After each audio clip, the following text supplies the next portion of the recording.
Welcome back to another episode of the Crown and College podcast brought to you by the CSPN. Check out our website, cspn.us. Click that Crown and College tab. There where you will find the show. You can peruse old shows. And you can also, and if you like the show, if you want to keep this show and all our other wonderful shows free, click that Keep Our Podcast Free tab and shop through our sponsors. And a small portion of your proceeds will go to Classic and Mail so they can pay for bandwidth. So you won't have to listen to me and Sarone sound like a brisket. I am one of your hosts, Jeremy, aka Black Dante, aka Confucius, aka Issa Durag, aka Ratchet Angel, aka Brother Collard Green. And I am joined by my co-host and my homie. Yeah, that's the 504 representative. Y'all know who it is. Let's get into the show. No AKA. Yeah, we'll do that another time. Yeah, it's fine. It's fine. I told you, write this shit down. Dog, I wrote a goddamn list of. I don't write my freestyle, son. Nigga, I write this shit down because I know I write my freestyle, son. That's off the dome. Okay, Papoose. Okay, Papoose.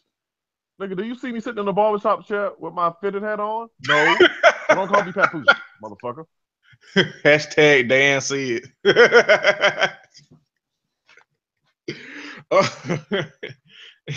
I had to write my shit down because I drink too damn much and I got bad memories, so I feel forgetting this shit. Speaking of, I gotta shout out real quick. I got to shout this out real quick. Give me just a second. Shout out to my new best friend. We didn't get any new reviews on iTunes or anywhere else. If y'all listen to the show, help us out. Leave us a review. We'll read it on the air, give you a shout out, help us grow and stuff and get this white folks money. But shout out to at Board in Jersey. I woke up to this shit and this is probably I'm definitely not worthy of this compliment, but it did touch me, and so I'll read it. And Board in Jersey said that quote, "I love this bro so much. He's the ratchet angel on the back of every black man's shoulder. Hashtag Crown and Collars." I ain't worthy of that kind of compliment, but goddamn it, thank you. Yeah, well, I got one. Let me pull it up. Hold on. I had somebody. Who was it? Damn it!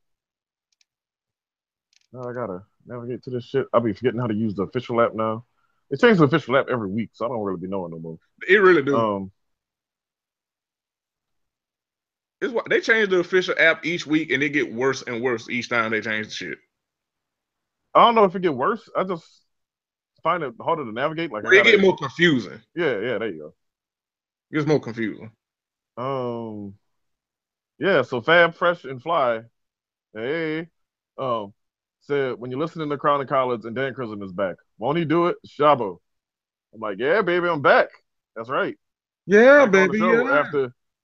After way too long away. Actually, it wasn't way too long. It was just a couple weeks, but it's been a weird summer. I've had days where I had to like abruptly drop out. I've had days where I had to leave during the show. But y'all got me unencumbered today, uninhibited, and just me and Jeremy doing the show. We ain't got no guests this week or next week, I don't think. Anyway. Nah, I feel like we've been guest heavy this whole summer, which when you think about the nature of our show, is kind of like par for the course because the nature of our show is like our country ass is just sitting on the porch and niggas just stopping by. Pretty much. But yeah, it's been a while since it's just been me and you consistent heavy. So we'll have guests, in the future. Hashtag no plan. Nigga. But just giving y'all just a bit of countriness, and speaking of that listens to this show that has been supportive of me and Candace starting Ratchet Ramblings. We actually got a review that Niggas.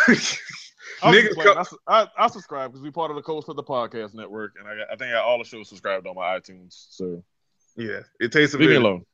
alone. But yeah, thank you to everybody that listens, that supported me and Candace. We got our first review a few hours ago. We'll give you a shout out Friday when we record. But thank y'all for supporting me and Candace, and also welcoming Candace into the CSPN family. Who she basically damn near been part of the family. She been on this show like 15 times. So, but yeah, just shout out to y'all. And speaking of just me and Dan, we ain't really got much of a show today, but we just gonna talk because that's what we do, and y'all love it, and y'all here. So for the length of time you're gonna listen to this podcast, you just gonna hear us talk.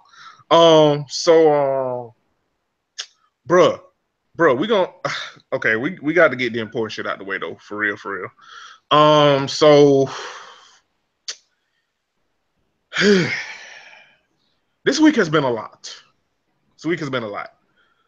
From the bad built Cheeto that white folks selected, tweeting without even going through the chain of commands, tweeting that there was going to be a ban on transgender people, individuals within the military, which AKA is just code for bigotry. Which again, he didn't go through no change of command. That motherfucker just tweeted that shit. That nigga tweets more than he goddamn governs. And this shit is fucking fascinating that white folks really elected this motherfucker.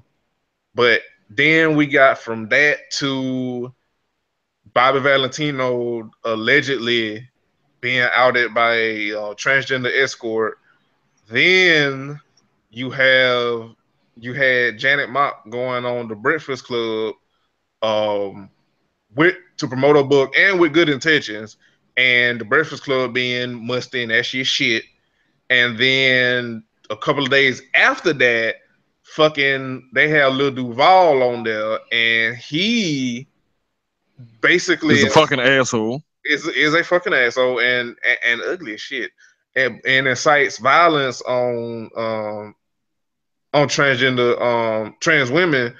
And this week has just been a lot. And Dan, I gotta actually commend you because you barely be on Twitter anymore, and it's been a rough week, and I see why, because it's just been so damn draining. Well, shit. Let's just go ahead and get this out the way. You know this already, and certainly plenty of my timeline knows this already. But let's go ahead and give it a show. For the past several years, I've identified as non-binary. Correct.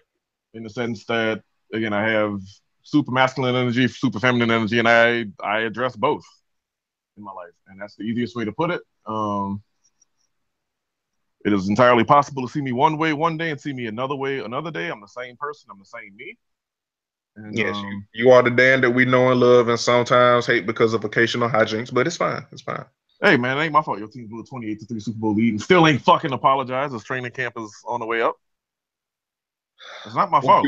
I didn't do that. I didn't make that happen. I was at work, in fact, for that game. I didn't make that happen. Your team made that happen. And again, I don't see how y'all not like picketing up in Flowery Branch and saying, look, y'all niggas need to apologize to us. Because if that was, man, look, if the Saints had blew a 25-point Super Bowl lead in a quarter and change, oh, them niggas would be apologizing. Fuck you and your it wouldn't, let me tell you something, it wouldn't be no Gatorade commercial, make defeat your fuel or whatever the fuck it's called. It would be, these niggas owe us apologies. And that would be the local commercials. It would replace the Frankie and Johnny's commercial, and it would replace the Rosenberg's commercial, and it would replace the Juan LaFonta commercial, and it would replace the Joe Black Tax commercial, and it would replace what else? What other commercials we got in New Orleans? See, I haven't lived in New Orleans since 2013, so I don't know all the commercials no more. But yeah, it will replace all the commercials. 737 North Broad, whatever's kicking over there these days, it will replace their commercial. It will replace the Fat and all that commercial. Do that even come on still? I don't know. But yeah, all that shit would get shut down, and it would be, you niggas need to apologize. And what would happen? They'll find a player who didn't really even have much of a role in the game, good or bad. And they will put him out there and they'll make him fall on the sword and be like, look, y'all, we messed up. It's our bad. We sorry about that. Shouldn't no team be losing no 25-point leads in those damn Super Bowl? And is you finished or is you done? we gonna get it right next year. So yeah, that's all it would take. That's all it would take.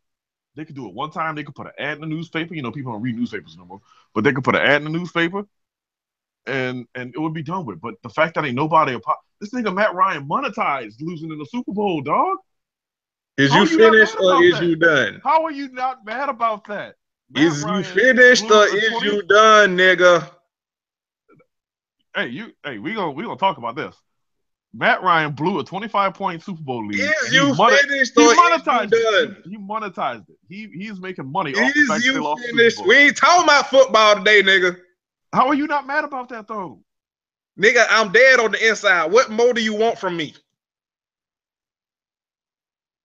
How you not mad about that though?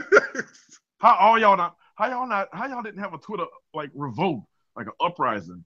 Like, nigga, first of all, we can't Toussaint Louverture, leading the Haitians in the uprising against the slave leaders in Haiti back in the 18th century. Hilarious. That's what I would do. I would be modern day Toussaint Louverture. I would be leading these people. Be like, look, ain't gonna be no just going out there losing your earring, your $100,000 earring in the bottom of Lake Lanier until I hear an apology from you, fam. Nigga, first of all, we lucky that Julio didn't die, because why the fuck people keep going to Lake Lanier, I don't know. Right. That's number one. Like, fuck the bullshit. The fact that Julio's still alive, nigga, that's some the one black person in a horror movie that survived type shit. Because nigga, everybody that go to Lake Lanier die. So I don't even know how Julio's still with us. Number one. Second of all, ain't nobody going to no goddamn Flower Branch, because niggas can't get past 285 on any day. And number three, we ain't talking about no goddamn football, nigga. Leave me alone. Shit. We got more stuff to talk about. Damn it. So do you at least feel good about the showing that your team is put up since they blew the 25-point lead? Or you just not paying attention yet? I'm not paying attention yet. I'm still dead on the inside. Leave me alone. Shit. When you gonna start paying attention, man? The season don't start, but in what, 5-6 weeks? Listen, we'll cross that bridge when we get to it. Damn it. I just want to know. That's all. I'm just asking questions. You being petty is what you being. That's what you being petty is. What the fuck you being, nigga? Hate you. I would make them nigga apologize. Why are some of my closest people Saints fans? Why? Ugh. Can't avoid us. Ugh. Sometimes I wish I could. Shit. Anyway, that's for y'all. For those of you that are new to the Chronicles podcast, or hadn't been paying attention, or hadn't heard me and Dan go back and forth in a while about football. I'm a Falcons fan. He a Saints fan. We both hate each other's teams. We gonna argue about the shit. It's fine. It happens sometimes. I mean, it's just like that. I mean, that's a hallmark of being a fan of one of these two teams. Like, you gotta realize you're cool with people from like the other fan base, and then just realize, despite the fact that we cool, it's never gonna be perfect, because your football team is your football team, and my football team is my football team, and that's all it is to it. It's fine. My team didn't blow 25-point Super Bowl lead. All right, your team, nigga. Next topic. Headline. Back on track. Headline. Niggas is just so petty, goddamn it. I tell you one damn thing. I tell you one goddamn thing. Your pettiness ain't fluid, nigga. It's petty. It's seven days a week, 8 on Sundays. Hilarious. Wait, that don't make sense. Never mind. I take that back.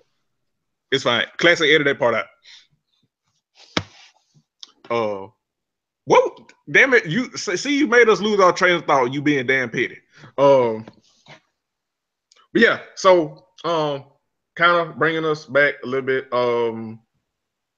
Yeah. So Lil Duval, dumbass, said what he said, and it's been a wild week on social media. And not just Twitter. Like, we ain't gonna just limit it to Twitter. It's been a lot of reaction across social media and in media, period, because the Breakfast Club has a big following. It has a very large black following. A lot of people, if they don't listen to radio, they at least try to tune into the Breakfast Club, because not only do they have the radio show, they also have a podcast for the radio show. You know, and it's very hip hop centered, and you know, niggas love hip hop. So what we're saying is people pay attention to these motherfuckers, and they are known for their head assery. And you kind of don't want to give them any more shine that they already get. But when it's something this egregious, you can't not talk about it. So they had Janet Mock on one day. And Janet Mock is a prominent trans activist. She is a trans woman. She has written many books. She's been in many pro LGBT, pro trans women spaces. She's a trans woman of color, and she was on there. And I didn't even listen to the interview in the episode that she was on, but from what I seen and what my low bar already of the Breakfast Club and Charlamagne is, I already know that she basically was up there doing her damnedest to educate people that really don't give a fuck. When she after this whole fiasco, she actually wrote a piece about being hurt and the fact that she was basically used as a prop for the Breakfast Club. And it so Lil Duval, first of all, so Lil Duval, who is the most famous sexual accident in history, probably.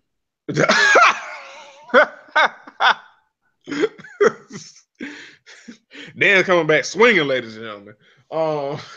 But yeah, so he said, so they essentially Envy and Charlamagne asked one of those loaded questions that niggas do on Twitter that brings out everyone's transphobia, transphobic, however you want to say it, whichever term, you know, that both are bad, both are essentially the same and bad. One of those questions are like, would you date or would you have sex with a trans woman or whatever? And they used Janet Mock as a prop for that because they had a copy of her book that she left the couple of days before while she was on there, and they held it up to Lil Duval, and he was misgendering her, and then you could tell that Charlamagne was kind of egging him on, and he was like, what if you had sex with one and you didn't know, and blah blah blah. And then Lil Duval says that he would kill them, he would be mad enough to kill them. And I know people try to give Angela Yee a little bit of a pass because she will at least try, quote unquote, to do or say the right thing or correct people, but she complicit as well, because at the same time while she was trying to correct people and stuff, she was also laughing along with this shit too. But so is Charlamagne and Envy just laughing and giggling while he's saying all this transphobic shit when you just had a trans woman on a couple of days before. And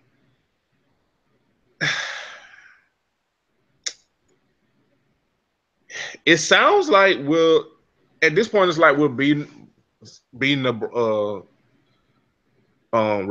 sounding like a broken record and repeating a lot of the same things, but it's one of those things where you don't really want to talk about it because it's so exhausting, but at the same time you do need to talk about it because it's not talked about enough. And all we can do, obviously, when we're not transgender, Dan is like I said, he's sexually fluid.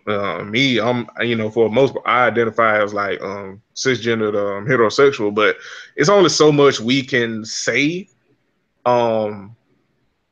The most we can do is just speak out and say this is wrong, and also try to amplify the voices of actual trans people and actual trans women that's that live this experience and that live this experience in a world that fucking hates them. And that's what I've been doing.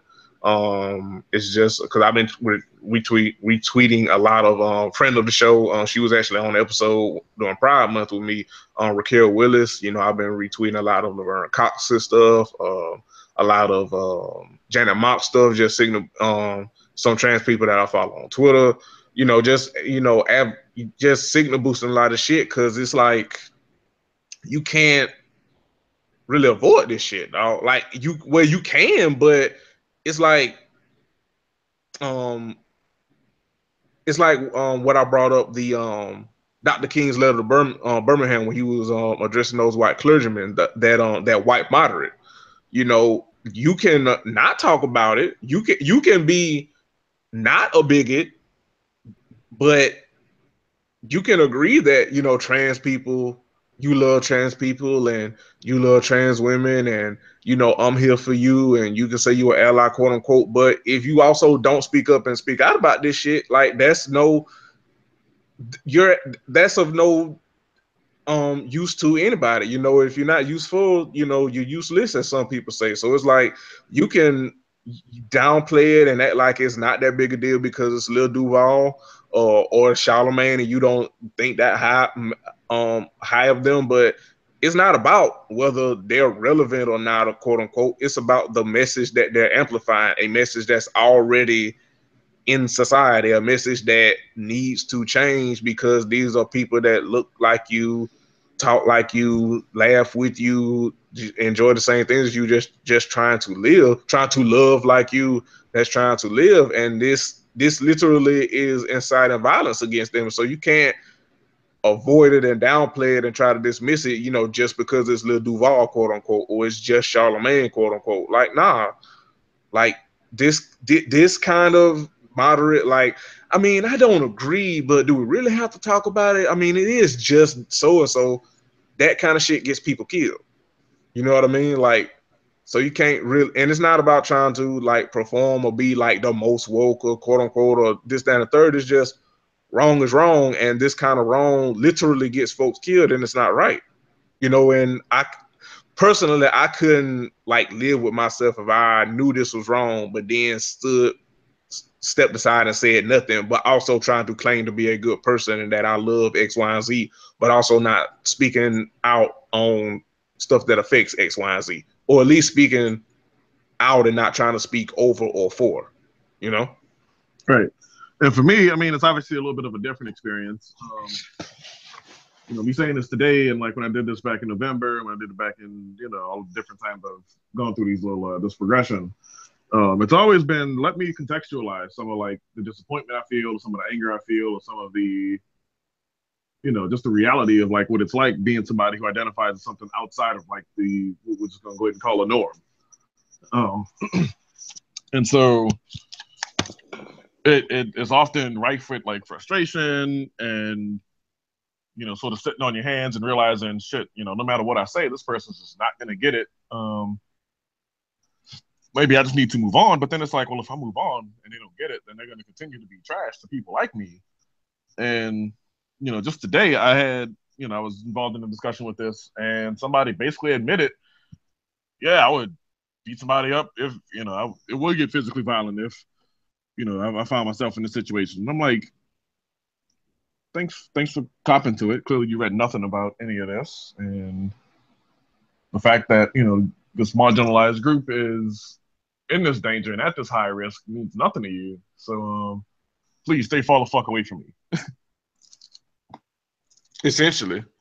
Because that's what it winds up reducing to. Like, just stay far the fuck away from me, because you're not good for my health, literally. So yeah, it's and the thing about it is like it almost when you break it down, it's very kind of silly. You know what I mean? Because it's like, okay, you found a trans woman attractive. That's wrong. Like, that's like when you break it down, like it's so simple, but it's like this thing where it's like it shatters what we deem as a woman, or a cisgender woman, quote unquote.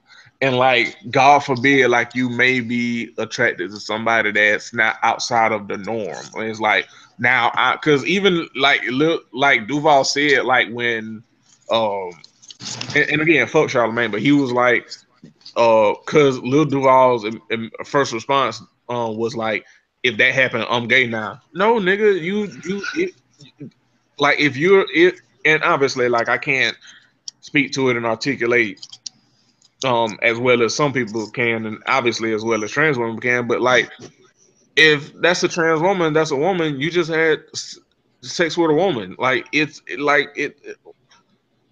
either way, it's fine. Like what is it about you being attracted to a trans woman or even loving a trans woman in any capacity? Why does that make you less of a person or a man, quote unquote, in your eyes? You know, it's something in you where it's like this thing, this idea of what I'm supposed to like and what I'm supposed a man is supposed to be is in danger because I like something outside of what I was taught. And that scares me, and I am going to get angry and take your life because that's the only way I can make it right. And also nobody else will know about it. Um and it's like that's wrong. Like that is wrong. That is wrong. There's nothing wrong about any of it, but it's so much ingrained in our society to be like to essentially say like, and especially God knows with this administration, trans people don't exist. They shouldn't exist. If you do exist, you are an outsider and you need to be erased. And you should. And trans people are here to trick us because that's the whole thing. Like you trick the man, quote unquote.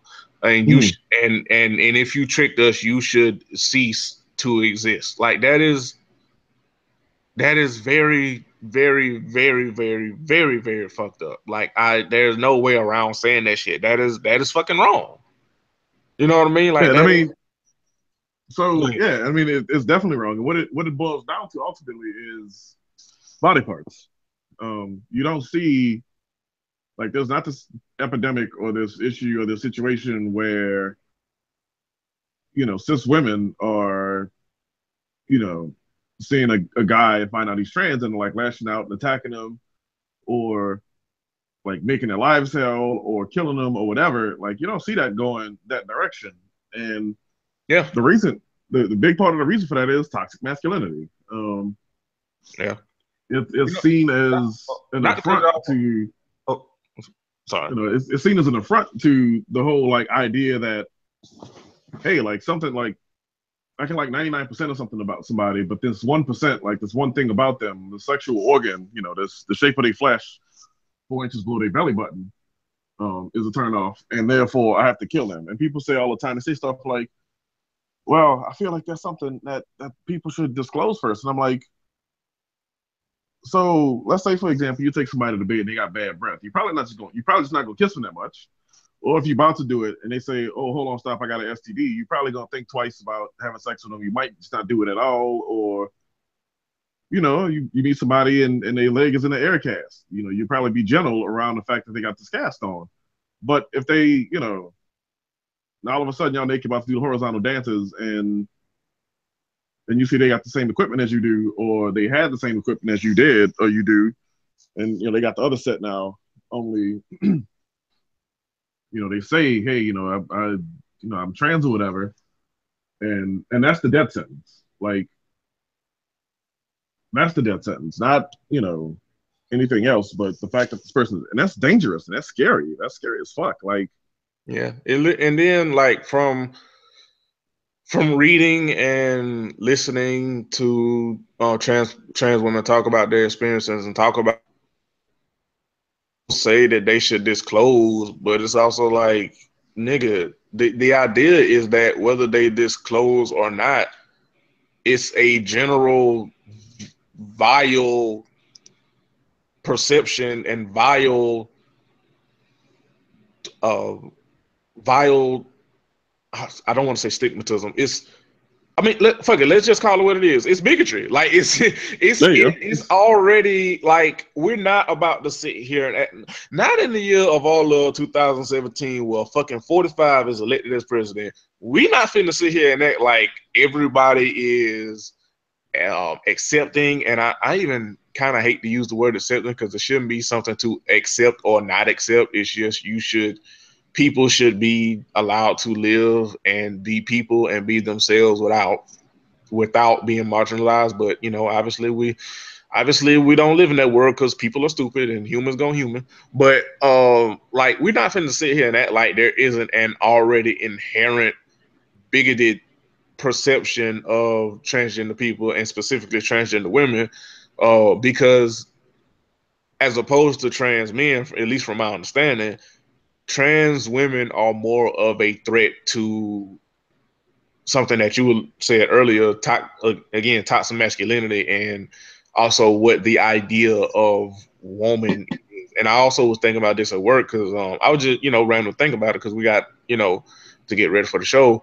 And obviously it's not completely the same, but just think of like when we were growing up, we grew up in like the 90s and shit, and niggas wasn't aware and shit. So, like, just think of the tomboy, girl, cisgender girl, hanging out with the boys, she kind of rowdy and, rough and just hanging out with one of the boys, but it's still an understood that, she's a girl, she just like one of the guys, quote unquote, but that's, still the understanding that that's a girl, because I don't think, and again, I could be wrong, and, I'm free, open to critique or whatever.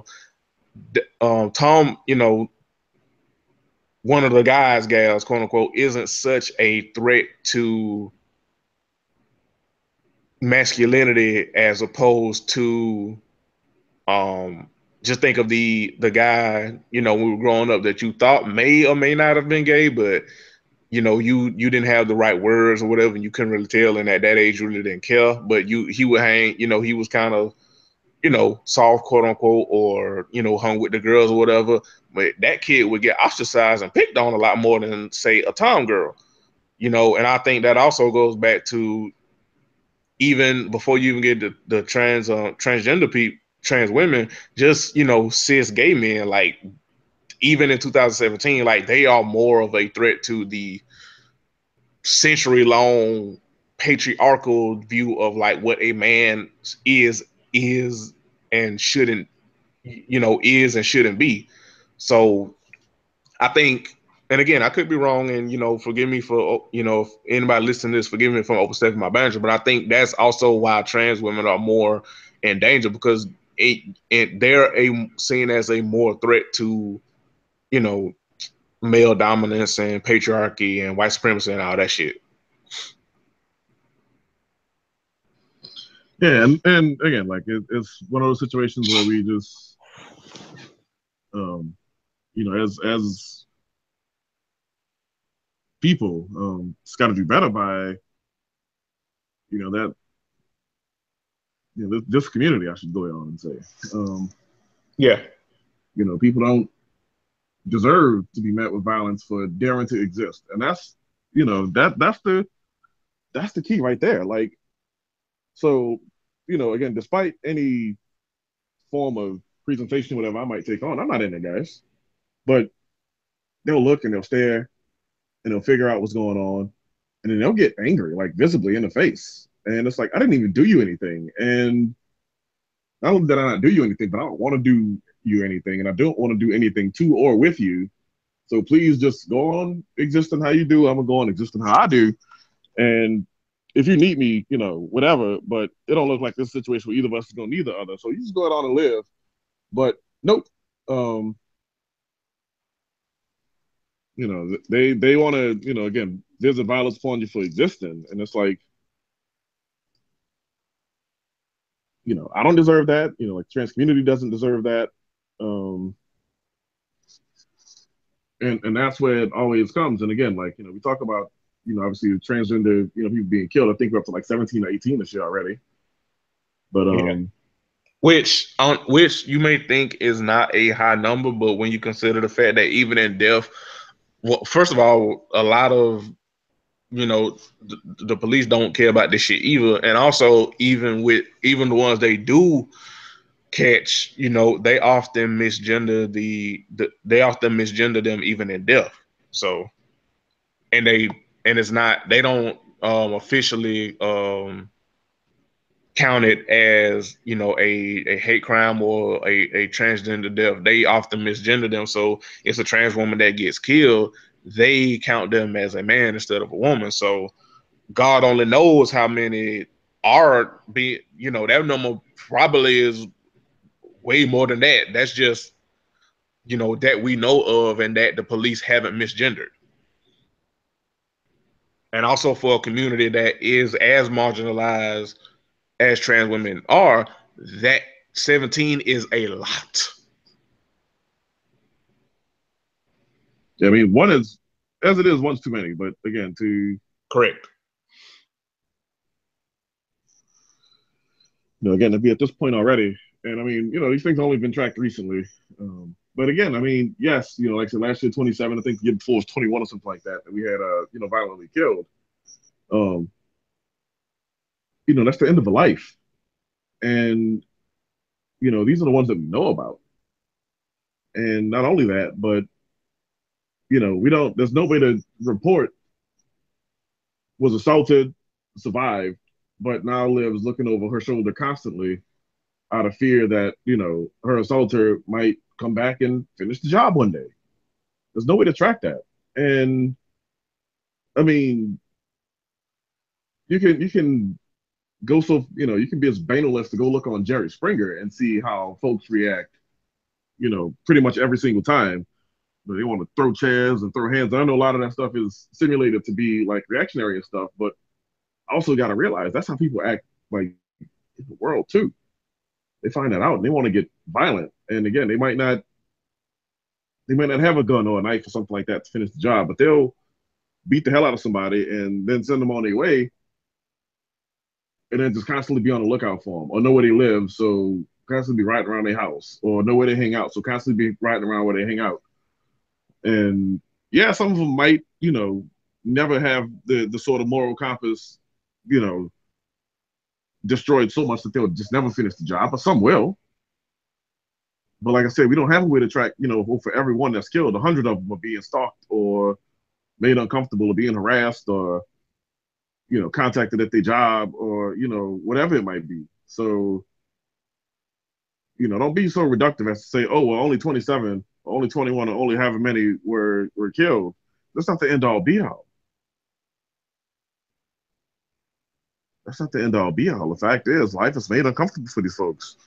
And, to be outed and, lose work or lose housing or lose the opportunity to finish school or have the opportunity to finish, but it's just made hell. Like, it's a lot of implications and repercussions that come with just, again, existing a certain way. And that's the thing that I think a lot of people miss in this conversation. People just want to exist. They just want to live. And just because you might know or you might not know and find out or whatever doesn't mean that there's not an easier way to get out of the situation. You can be thankful, you can be humble and be like, yo, I'm flattered that you're interested in me, but, this isn't really what I was, expecting, I was looking forward to, whatever. I wish you the best and keep it moving.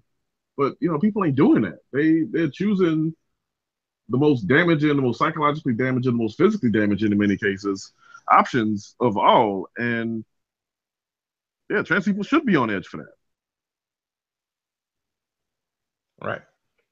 And it shouldn't be on them to like give like trans, intro to trans 101. Like you don't even have to like know every single thing, but you can just know that wrong is wrong and just like stand up for what's right, dog. You know what I mean? Like it's so simple, but we just make it so damn hard. Like just say wrong is wrong and then just listen. You know what I mean? Like I've seen so many hot takes from so many different people about, what why is it, about disclosure? And then with the whole about the Latino situation, I saw that video on my timeline and went right the fuck past it. Because one, I ain't equipped to talk about that shit, and instead of being loud and wrong, I opt to just shut the fuck up. Because as we all know, shutting the fuck up is free 99. I wasn't equipped to talk about it, so I can't comment, and so I didn't comment. But yeah, like there's a lot of things you can do. You can you can amplify the voices of trans people that you know or that you follow or that you enjoy their work. You know, you can signal boost, and you could just stand up for us, right, man. Like I said, like the more I'm reading and the more I'm growing and the more I'm getting older, like that letter from Dr. King resonates with me, man. Like that that that moderate, man. And this goes for all, like, not just with this stuff, but a bunch, a lot of lines, like, racism is like, well, I agree that, the police shouldn't be killing black people, but I mean, shouldn't black people also not be killing themselves? Can't compromise, that moderate, man, like that I know what the right thing is and I believe in the right thing, but I won't speak up against the wrong thing. That's the shit. I don't know if it's out, like, I don't know if it's outright worse than the wrong thing, but I know damn well it's not helping fix the wrong thing either. You know? Right? Yeah, there's no good in compounding right or wrong on top of more wrong. Like, I tell Right. people all the time, it's okay to not know. It's okay to not know stuff, but what you're not gonna do is, fuck over people in the name of being wrong. So Right. Well, you fucking over people because you fucking over people in the ostracism of wrong because you afraid to speak up on the wrong against the wrong thing.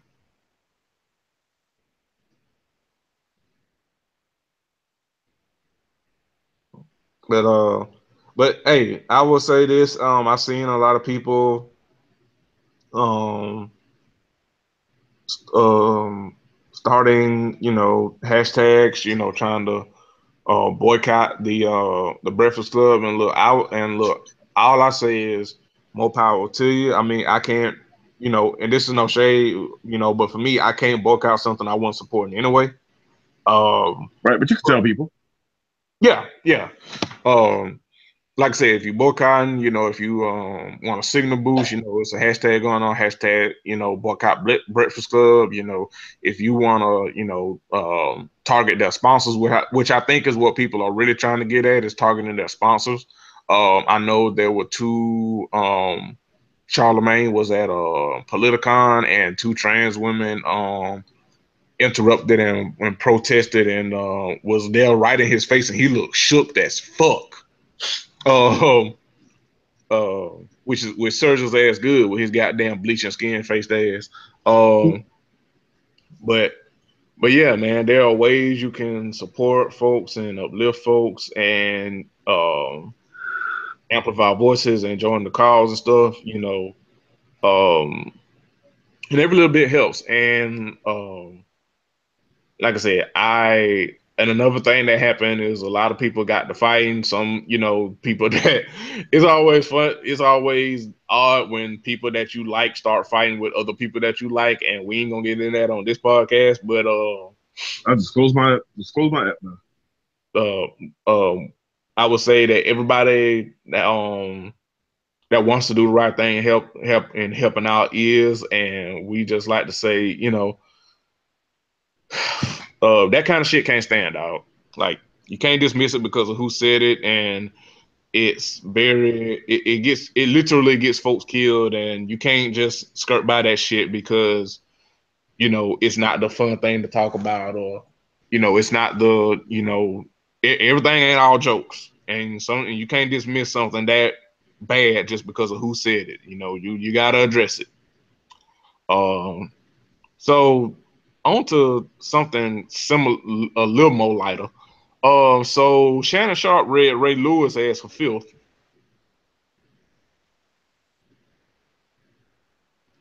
Yes. Ray Lewis was on the Undisputed with Shannon Sharp and Skip Bayless, and they were talking Doing the about same old shit he always do. yeah. They was talking about Colin Kaepernick, which, dog, at this point, I almost want to say I'm tired of people. Well, I'll say this. I'm not tired of people talking about Cap. I'm tired of people going through the mental gymnastics of trying to explain why Cap don't have a damn job. Like, we know. We know why he ain't got no damn job. We know. Yep. We know it's Yes. because he dared speak out against injustices of people of color. Like, we know what it is. It's if you don't know why that nigga ain't throwing a goddamn football right now, you either part of the problem, or you intellectually lazy, or both. Like, we know what time it is. Like, it's a broken record at this point. But I think Ray and Michael Vick recently may be the two most egregious to be like, nigga, you. Well, I mean, we already knew Ray Lewis was a too tight suit wearing coon, but I think Mike Vick still is kind of like a nigga, you of all niggas, you know, like. But yeah. So Ray Lewis go with his goddamn zoot suit wearing ass on the damn on Undisputed, and got into it with Shannon Sharpe. There's a video around it on like TMZ and also Deadspin and shit. And that nigga tried to go black on black crime on Shannon Sharpe, and Shannon Sharpe suits. All you can say what you want about his suits, but at least his suits match. Ray Lewis suits don't be fitting for shit. Shannon's suits fit. Right. Then Ray Lewis suits so tight, like if he turn around, like that nigga breathe too hard, he losing the button. Right, like and the button gonna fly off like on some damn Animaniac shit and like make somebody pass out and wave like, oh, they gonna get hit with the button flying off, and like a white flag is gonna wave like help. But that motherfucker, like his suit's so damn tight, whereas like if he turned too fast, he'll call spinal counsel. Oh goddamn! Like nigga, how you got that many damn muscles and your suit's that goddamn tight, nigga? If there was any, listen to me, if you got more muscle than you got brain cells, it is perfectly okay for your suit to be a little baggy. Cause nigga, it's like his suit's so damn tight. It's like somebody making like an action figure out of Play-Doh. Oh goddamn! I can't even get into how much of a coon he is because of his damn suits. Okay. Oh goddamn revival suit wearing ass nigga. He didn't even wear the good revival suits. He wear the suit like for the pastor's anniversary. He wear the suit that he the type of nigga that'll wear the same suit that he wore to a funeral at the pastor's anniversary. Yeah, pretty much. Oh goddamn! But anyway. Shannon Sharpe shut that shit down. Dog, even Skip Bayless in that damn and look, guys, I know Skip's a white man, and I know it's Trump's America, and I know that we got to take white men with a grain of salt. But even Skip was as Ray was going into his black on black crime. Oh, you gotta say it right. You gotta say what Shannon Sharpe said. Y'all both from Georgia. You gotta put that L in there, that big tongue L. Skip. Hey, Shannon Sharpe do got a big ass tongue. Like he skill. You know the way to play. Trick these players.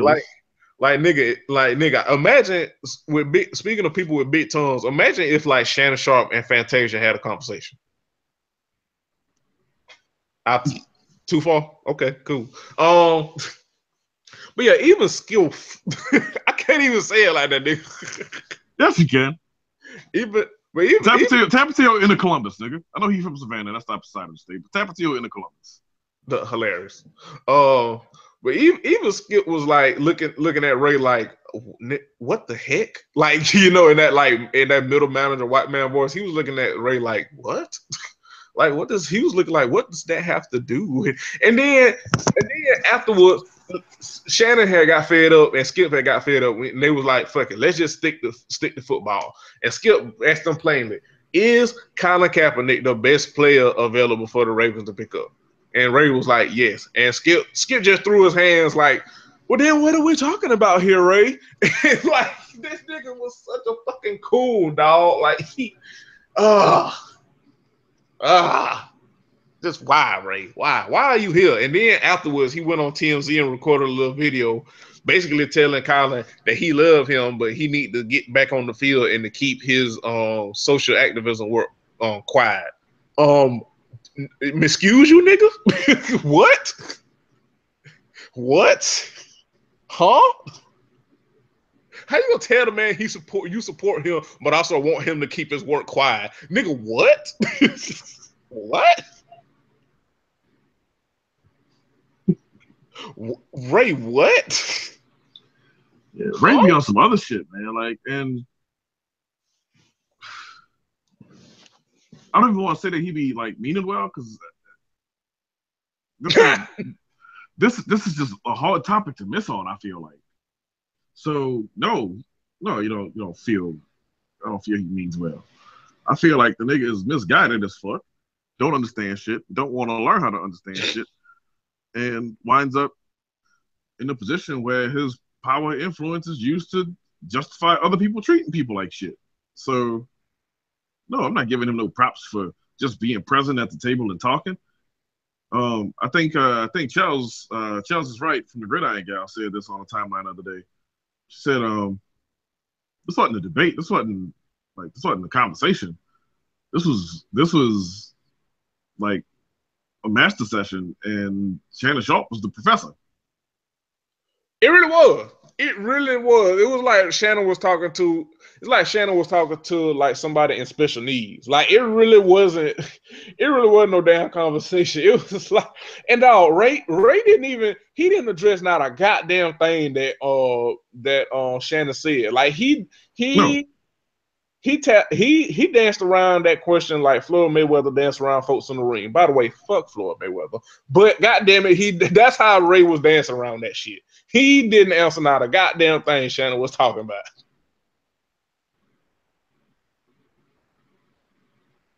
Holy shit. And like, and I could tell like it kind of fucked with Shannon to an extent, because it's like you could tell it's somebody that as a football player he respects, but as a person and on certain issues, Shannon was just disappointed as fuck and was like, Ray, what the fuck, Ray?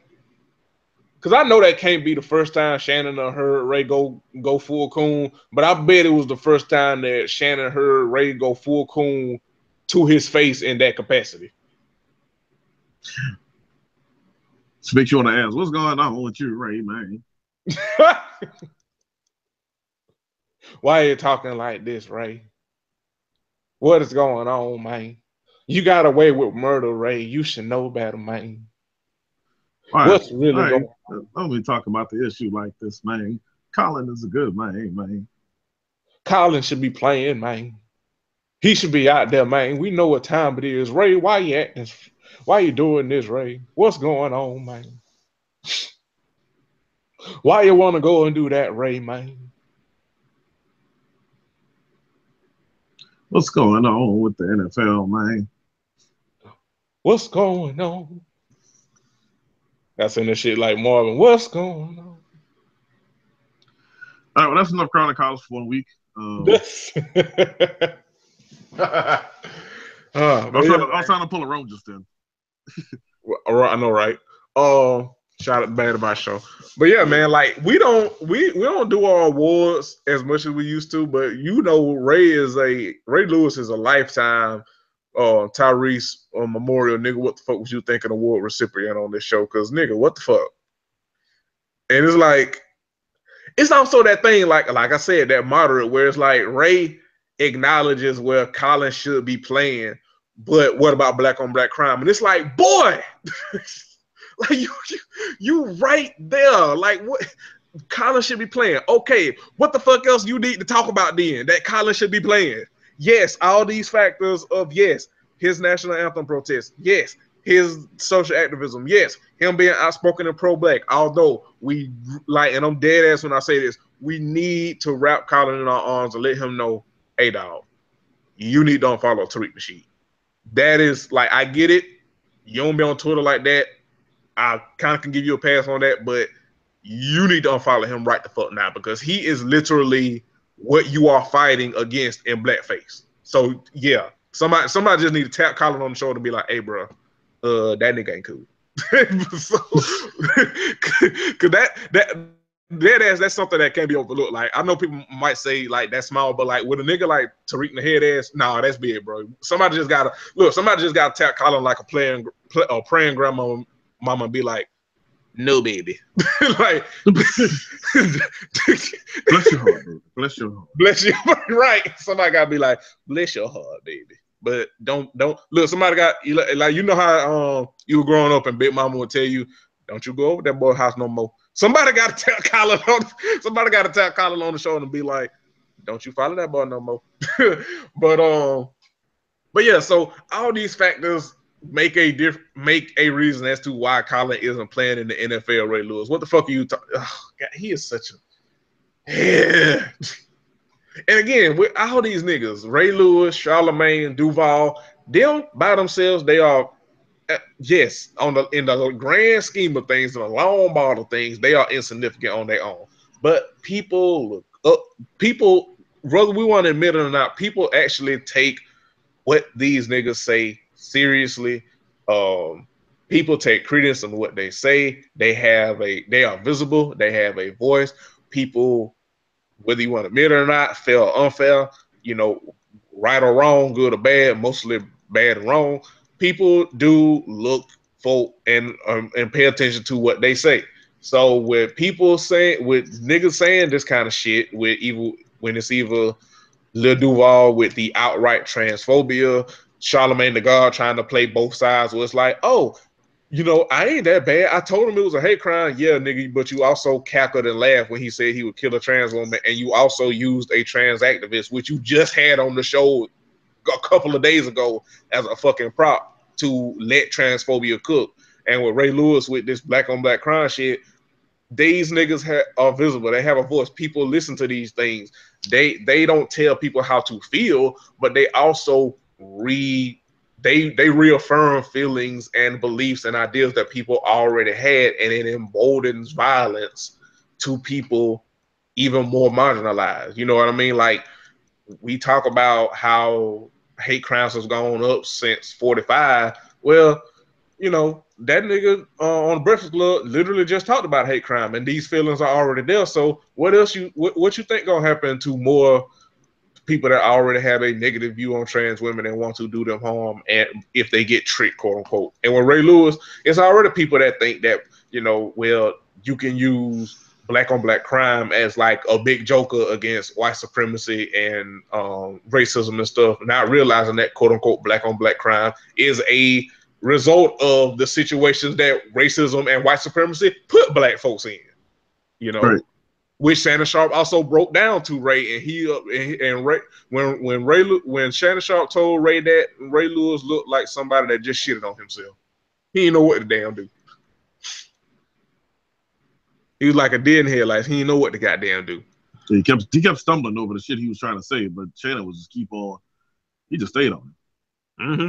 Say what you want about Shannon Sharpe. That motherfucker, he may sound and look like a goddamn horse, but that motherfucker is astute.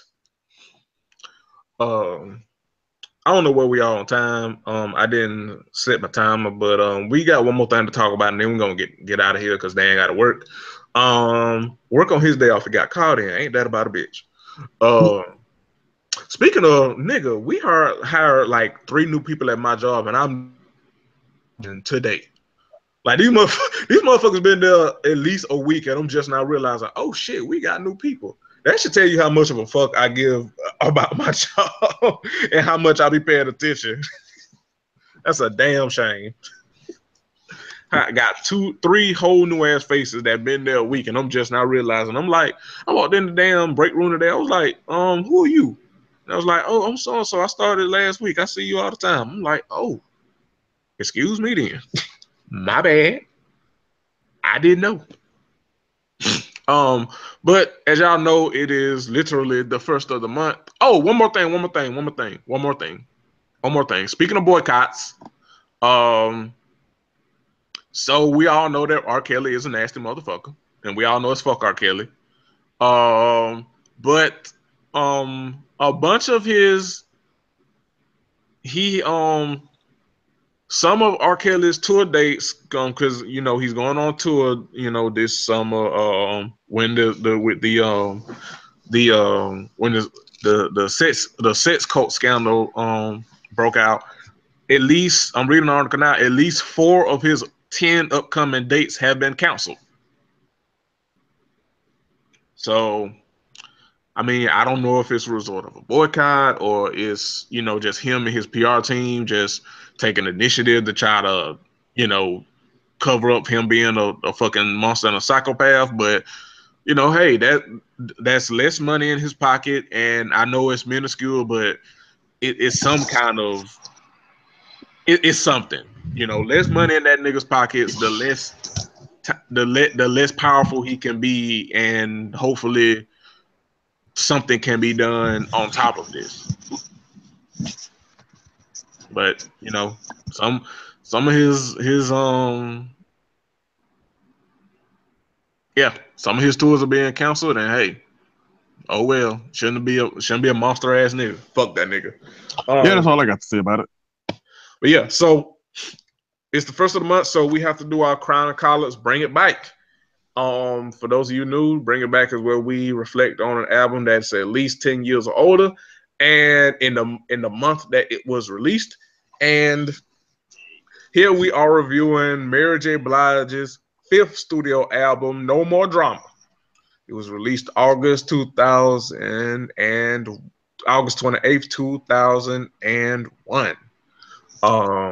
This was part of that kind of great timing in music and hip hop and R&B, like the 2000s, early 2000s, where it's like everybody just came hit after hit after hit after hit with good quality work.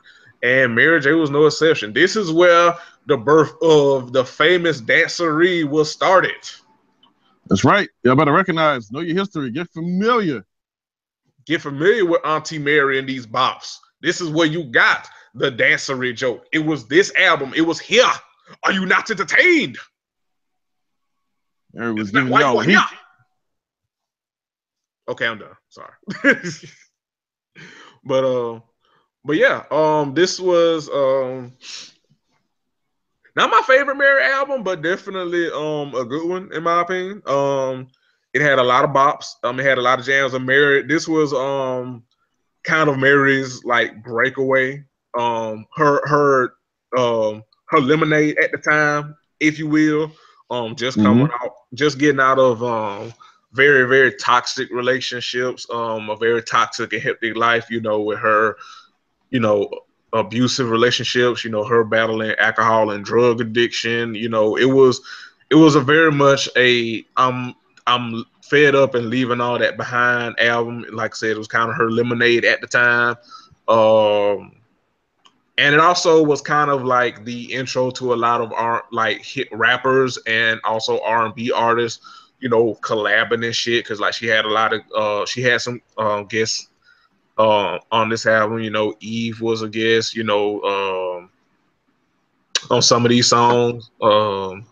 It was a very very cohesive album, and it was a great way for Mary to channel in her life and, you know, her destructive, you know, past life into an album, and it gave us a jam. It gave us a jam. Daniel? Yeah, I'm still here. Kind of lost my train of thought before I gained it, but keep getting checks, boy. Yeah, but oh, I remember what I was saying now. So yeah, that time period, that like late 90s to early 2000s, that's my personal favorite like time in music. You know, a lot of people like to say, oh yeah, you know, like 94, 96, whatever. I'm like, nope. Give me them early 2000s. We were getting those R&B rap collabos that were all crazy and great and shit. Yep. And what else was the wave in that time? Who, you know, the big fight about who invented the remix. Yeah, this was a time for the remix. Yes. You merely adopted the remix. We was made in it. Right. No, not to be a get off my lawn ass person, because, you know, that's not me and Dan Stilo. But when you talk about the remix, this is where the remix was invented, here in the late 90s, early 2000s. When all Diddy had to do was envision a remix, and it was written. Yes.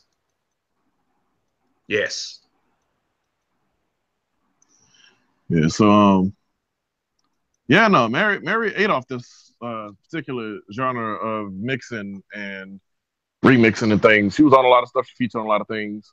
But like this album again just had like all the sounds you would have wanted, from and it was a transition in sound for her too, because it was different from albums that she had done before. Definitely, yeah. She kind of because before she was kind of like this, kind of earthy kind of girl to like, because like she had that like Queen of Hip Hop and R&B title for a while. Right. She rolled that shit, so she kind of transitioned from this kind of like earthy kind of pre-Erykah Badu but without the problematic shit girl to like the queen of dancing like somebody slapped her back and auntie bops and jams and wigs. Like she really, this was a like not only a transition into from her personal life to a better life, but also like a different sound of Mary and R&B. Yeah, what I like about it is that she became even more of an auntie starting with this album. Yes. Like before this album, she was kind of like the cousin, but she definitely became the auntie with this album. Hell yeah. And again, birth of the word dancery for us. So I mean, yes, she deserves a spot in Music Hall of Fame just for introducing us to the word dancery, if we being honest. Like your fave could never.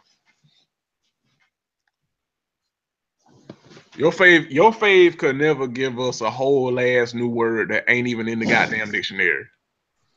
I don't know. I seen some Beyonce did that with Bootylicious. That's ain't me actually. And yeah, dancery is yeah. So I mean, some of my favorites do. I mean, this is black slang we talking about. Our favorites. This is what they do exceptionally well. They will give us a new fucking word that fits in the song where they need it, and we just make the shit popular. That's true. So, just revisiting the album, what did you notice? With obviously with us having better and trained ears now, there's something that you noticed that you didn't like when it first came out as you were listening to it. So obviously the album's called No More Drama, and which is literally church, right? That's not even just the album, but that song in particular. Mary really took niggas to church on that song, especially towards the end. Like she caught the Holy Ghost. It was just yelling. She caught the Holy Ghost and was just yelling like somebody doing revival and all that shit. I'm laughing, but I love that shit. But it's just like, cause by that point, by the time she do that point, those ad libs, like at that point, the song pretty much fucking over. Mary just freestyling at that point. She just freestyling, and it is so glorious. She literally called on the Lord while she doing that damn freestyle.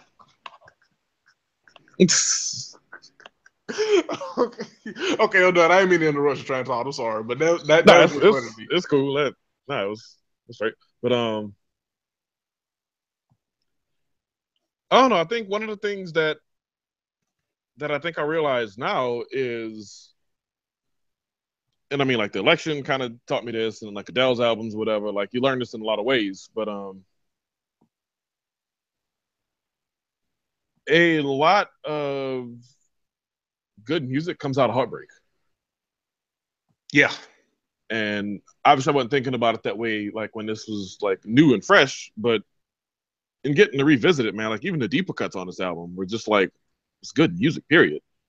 And again, a lot of it we don't get without some degree of, wow, somebody messed over me, or I feel a way about the way a situation ended, or I needed to get the fuck out of a situation, whatever it is. But yeah, with tragedy brings triumph in musically for some reason. I don't know what it is about us humans, but when we going through, we can turn goddamn water into wine some kind of way. Like, and this again, like I'm just reading through the track list of the game, man. I'm just like, wow, just remembering, like, listen to this 2001, 2002, right when this is my senior year of high school. It just started.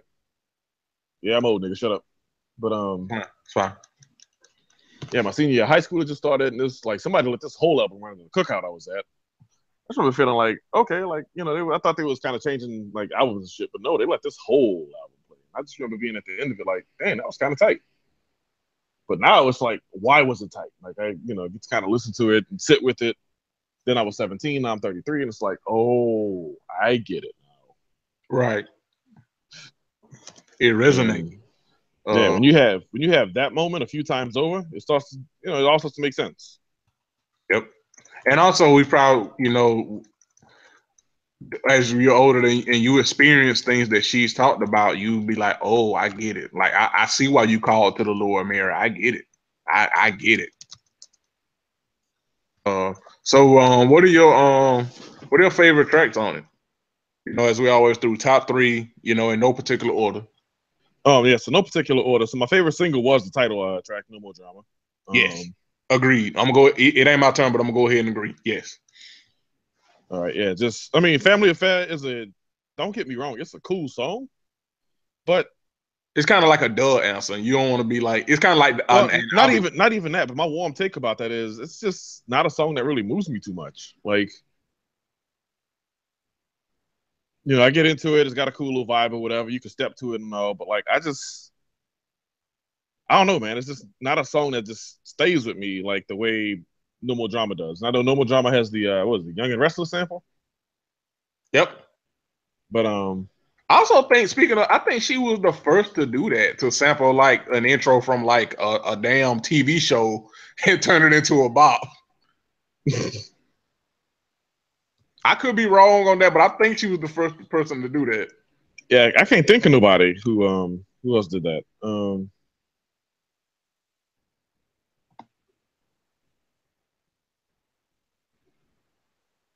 Yeah, it was Young and Restless.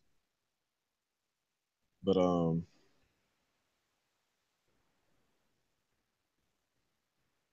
yeah, what was that joint? The one with Ja Rule? Rainy Days. Yeah, this was the time when you could get Ja Rule on the track and your shit was heat, like instant heat, guaranteed. And shit, what am I gonna pick for my third track? I'm kind of torn right now. Like, He'd Think I Don't Know is cool. Steal Away, we got to see, like, I guess we could call him Young Pharrell.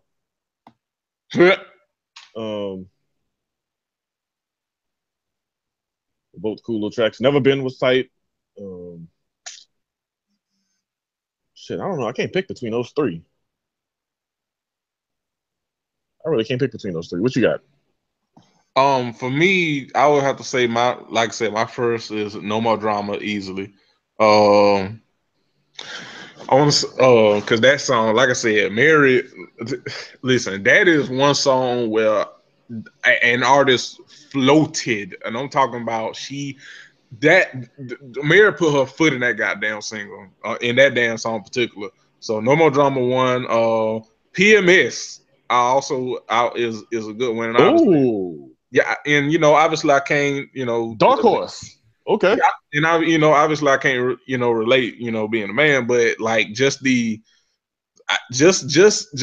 like, even if you can't relate, you can feel the like, hey dog, this ain't the day. I'm going through. Fuck y'all niggas. Like, I felt that, Mirror. I felt it. So No More Drama, PMS, and if I,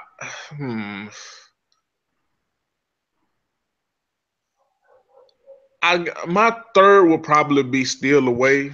Just because it's just something about that song. It's just so relaxing to me, and then obviously being produced, by the Neptunes and For Real and shit. So it's like, it's just it's one of those tracks where it's like I could just be listening to it like on a late day or a late night or whatever, like in my chair, just watching watching the night sky or whatever, and just reflecting on shit. So for me, No More Drama, PMS, and Steal Away. I dig it. Okay, yeah, like I said, I can't really pick that third song. I'm gonna go ahead and knock that one off of mine. So it's a tie between He Think I Don't Know and Never Been. Ooh, good choice. This is gonna be my third song. Ooh, nice. And those two, like, I eliminated Steal Away because obviously you picked that one. But Yeah, man. Yeah. So Good album, good fun album. You know, I fucks with it the long way. And it's funny because I didn't revisit it like today for this show or anything like this weekend or anything like that. But like I did actually give it a spin like 2 or 3 months back. So like it's still kind of somewhat fresh on my mind at least. But word. yeah, no, it was good to bring this some bike. We already thinking about what we're gonna do for September for the Bring Your Bike. So Yep. So I'm gonna find like a C Murder album or some shit that came out in like '99 or something. We gonna bring that back. We gonna nigga it up for the next Bring Your Bike. yeah.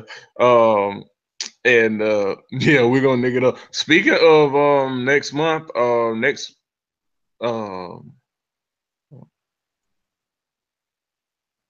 yeah, speaking of next month, it'll be coming up on our 3-year anniversary soon. So yeah, Yep. speaking of niggering it up, we gonna turn up and nigga it up for our anniversary month. It'll be 3 years in this thing. Yes, sir. I'm gonna Uh, get the fantasy football league going. So if y'all are interested in that, stick around for details. Well, actually, don't stick around for details because it's gonna take me a little bit to kind of get over sort of some of the anti NFL shit I'm working through. And I might not get through it. So yeah. Anyway, again, it's possible. I guess I'd even say it's probable, but I mean, who knows at this point? I may the fuck not. But in the event that I do, those of you who are currently in the league take first priority, obviously. So if anyone else would like to get in, you can always send me a message and I can put you on the hold list in case somebody drops out or something. So yep. So with that, I don't have any church announcements to add other than like I said, follow the Crown and Collars Twitter page, follow Ratchet Ramblings on Twitter page, like and share and support both shows and give both shows reviews, and we'll read them. I'll read them on each respective show. Thank you to everybody that listens. Listen to all of the shows on the CSPN and help us out. We are the Black Nigga Friends of podcasting. And as always, be a greater hoe and not a hater hoe. And we'll be back next week. Yes, indeed. Peace. Peace.